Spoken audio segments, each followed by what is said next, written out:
Que a juíza Marisa Gatelli, da 165ª Zona Eleitoral do Rio Grande do Sul, mandou retirar um outdoor com o slogan do presidente e candidato à reeleição Jair Bolsonaro, Deus, Pátria, Família e Liberdade, instalado em Vale Real, a 90 quilômetros de Porto Alegre. Segundo Marisa, a frase no painel está ligada ao fascismo, regime discrepante ao democrático vigente no país. A juíza disse ainda que o lema e as cores do artefato configuram propaganda política, contrariando o posicionamento do Ministério Público, que declarou não poder afirmar isso e não haver irregularidade no outdoor. Schelp. Olha, sinceramente, eu vi aí o painel e não consigo ver onde está a propaganda eleitoral, né? Existe na lei eleitoral realmente uma restrição, uma proibição para outdoor, né? Quer dizer, é uma forma de propaganda eleitoral que não é permitida. Mas eu não vejo aí uma propaganda eleitoral, vejo a bandeira do Brasil, vejo algumas palavras basicamente patrióticas, falando de valores, falando de família, falando de liberdade, mas não vejo mesmo isso configurando como uma propaganda eleitoral. Agora, fascismo, usar fascismo é ainda mais grave, porque, primeiro, essa propaganda não tem nada de fascista, né? Então, temas ali que são absolutamente indiscutíveis. Quem vai ser contra a liberdade? Quem vai ser contra a família? Né? Quem vai ser contra a pátria brasileira? E é aquela coisa, a banalização do termo do fascismo, que é uma expressão que se refere a um movimento político que terminou lá na primeira metade do século passado, né? O George Orwell, já em 1946, um ano depois do fim da Segunda Guerra, ele já disse, né, que a palavra fascismo havia perdido seu significado, né? Ela apenas tinha permanecido como algo indesejado, né? Acabou sendo um xingamento, uma ofensa política que passou a ser usada principalmente pela esquerda a partir de então. Mas o fascismo em si não existe mais e nunca mais existiu depois daquela época como um movimento político, né? O Thomas Mann, que é um especialista em fascismo, ele numerava 10 pontos, né, 10 características do fascismo histórico, e depois daquela época não se verificou em nenhum outro lugar. Por exemplo, imperialismo racial era uma característica do fascismo. A gente não vê isso em nenhum movimento político no Brasil hoje, né?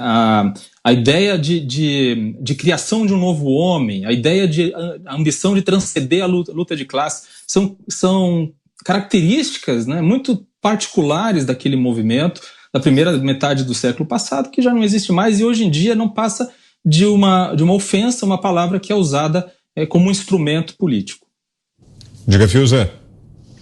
É por isso que nós estamos vendo aí milhões de pessoas nas ruas pela democracia, né, pela liberdade. Porque quando o judiciário, né, quando a justiça, veja bem, a justiça, que ela tem que ser, né, a mais rigorosa no equilíbrio, age dessa maneira, panfletária, inventando um delito, é claro que a população olha, bom, sem justiça tudo é permitido.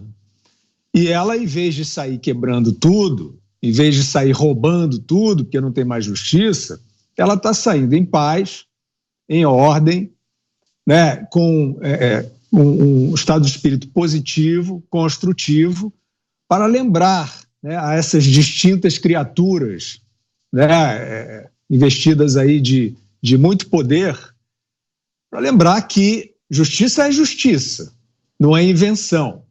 Agora, de onde vem esse exemplo, né? Será que essa juíza, aquela outra que queria proibir a bandeira também, será que elas são figuras inovadoras? Não, elas estão seguindo uma mensagem, e essa mensagem vem de um lugar chamado Supremo Tribunal Federal. Hoje em dia a gente pode dizer, é um lugar.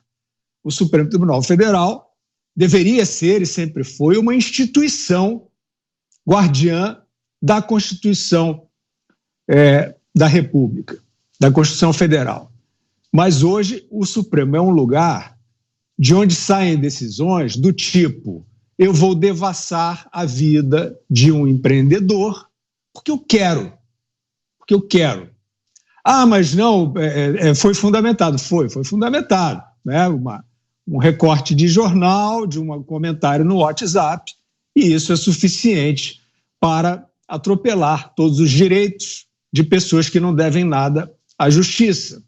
Então, é claro que a mensagem vem do alto. E é o que eu sempre comento modestamente aqui. Se do Poder Judiciário não vier uma reação de repúdio, de pelo menos discordância, de contraste a esse direito que não é direito, a essa conduta que chega ao ponto de prescindir do Ministério Público e assumir, né, essa conduta e confirmar essa conduta, mesmo quando o próprio Ministério Público reivindica, né, e aponta o problema. Se não tiver uma reação, nós estamos vendo algumas aqui e ali, né? Recentemente, o Ministério Público querendo punir um procurador que falou sobre uma impropriedade, né? Uma petulância, uma presunção do TSE em relação ao comportamento do eleitor na urna. E vem de dentro do próprio Ministério Público uma tentativa de calar. Então é isso, tem muita gente achando que esse é o lugar seguro. Aqui que eu vou fazer minha carreirinha na sombra, né, com a proteção a esse tipo de panfletagem. A má notícia que eu devo dizer é o seguinte: isso não vai durar. Isso não tem como durar. Pode até virar uma ditadura, e vir outra coisa, vocês não vão ter relevância nenhuma também, porque só manda um e o resto obedece. Mas o mais provável é que esse desvio, esse triste momento, seja superado. Porque está todo mundo vendo e é grosseiro. Volto a dizer, não é sutil, não tem sutileza. O Supremo Tribunal Federal invadir o direito de pessoas sem fundamentação é muito grave. E isso está registrado. Todo mundo que tem juízo e que tem bom senso sabe. Então isso, na próxima curva do caminho, isso vai cair. E aí todos os que surfaram nesse negócio de confundir justiça com panfletagem estarão expostos aí à revisão dessas aberrações. Você, Augusto, em 2 minutos, que achou dessa decisão? Se existisse imprensa, né, já teria feito aí esse jornalismo velho, já teria feito um bom perfil dessa juíza. O que ela escreveria, por exemplo, no Enem, se tivesse, numa prova qualquer, pedissem aos inscritos 10 linhas sobre fascismo? Ela não faz a menor ideia, é uma besta quadrada quem toma essa decisão. No entanto, é juíza.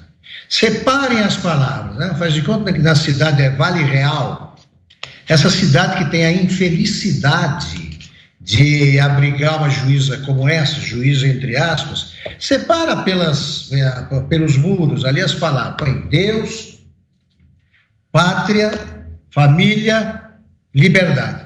E fala peçam a juíza que examine. Ela não vai ver nada demais. Aí, qual é o problema? Para juntar não pode. Juntar é fascismo. É o que disse o Guilherme. O autoritarismo impune, que vem caracterizando aí a atuação dos ministros do Supremo e do TSE, é infeccioso. E ele resulta sempre em epidemias de medidas insolentes, imbecis, né, e arbitrárias. Claro, a juíza começa a se achar poderosa e faz uma dessas. Então, os juízes, jovens juízes mais tarimbados, todos têm de começar a vigiar essa turma. Tudo candidato a alienista, do livro do Machado de Assis. São loucos. Tem de parar porque eles desmoralizam as instituições. Isso sim, mas o cara pensa, né? Se o Alexandre de Moraes pode, por que eu não posso? Tem hora de parar isso aí, porque senão vai ser parado pelo povo. O Guilherme está certíssimo. Isso vai ter um fim e os fatos vão triunfar, como sempre, e mostrar quais foram, né, as pessoas aí que agiram como bandidos ou como idiotas nesses nossos tempos estranhos. 2 minutos, Ana. Eu estava vendo aqui a notícia, né, a juíza Marisa Gatelli, porque nós temos que deixar esses juízes famosos, né? Porque falamos tanto de um judiciário ativista, de um judiciário militante, mas existem juízes muito sérios, não é, Vitor? Existem juízes e juízas que têm a Constituição como único norte, que estudam a vida toda, que são apartidários, que aplicam as leis. Então, nós temos que começar a expor esses juízes para mostrar que esse tipo de ativismo ele não se condiz aí com uma república saudável, né? A Marilena Gatelli estava lendo que ela deu a sentença contrariando o posicionamento do próprio Ministério Público, segundo o qual não se pode afirmar que o artefato implantado tenha características de propaganda eleitoral. O órgão aí, o Ministério Público, não viu nenhum problema nessa peça. Agora, a juíza Marisa Gatelli, vamos repetir, né? Juíza Marisa Gatelli, ela acho que se junta aí à turma dos mais inflamados cabos eleitorais do presidente Bolsonaro, Alexandre de Moraes, Barroso, né, Randolfo Rodrigues, Fachin, o próprio TSE. Só falta agora a juíza Marisa Gatelli mudar o nome para Marisa Gatelli Chauí, porque aí fica perfeito, porque é disso que nós estamos falando, do nojo, do ódio que essa gente tem da classe média e do povo brasileiro. Você, Zé, 2 minutos. Pois é, a cidade de quase 6 mil habitantes, Vale Real, fica no Rio Grande do Sul, né? 6 mil habitantes. E uma placa que faz uma defesa importante, uma defesa da família, né? E uma defesa da integralidade dos costumes. Não é a primeira vez que isso acontece. O Plínio Correia de Oliveira, ele fundou em 1960 um movimento que teve um forte apoio da Igreja Católica, que se chamava TFP, Tradição, Família e Propriedade. É basicamente o que diz aí esse outdoor que está na cidade de Vale Real, né? Deus, pátria, família e liberdade. Não se pode proibir uma defesa tão transparente, uma defesa tão aberta assim, né? As cores nacionais, ou seja, o patriotismo, a pátria, o Brasil, isso foi uma reconquista dos brasileiros. A bandeira não foi surrupiada, não foi sequestrada, ela foi reconquistada, pisoteada, queimada, jogada ao léu, e houve um grupo que retomou a bandeira e as cores nacionais. É isso que representa esse outdoor na cidade de Vale Real. Decisões assim são esquisitas, porque realmente o fascismo ele foi praticamente anulado da face da terra. E apresentaram o capitalismo que seria a grande solução para todos, né? Porque se acreditava que o fascismo, que é essa monstruosidade de unificação de raças, inclusive são várias características, não é isso que prega. Prega coisas boas, a família, a tradição, todos têm o direito de pedir e de defender isso, seja lá em Vale Real, seja onde for, e aqui no Distrito Federal, como foi no dia 7 de setembro. Não se pode proibir a nacionalidade, não se pode proibir as cores nacionais e muito menos a bandeira. Mas são armas que agora estão sendo temidas.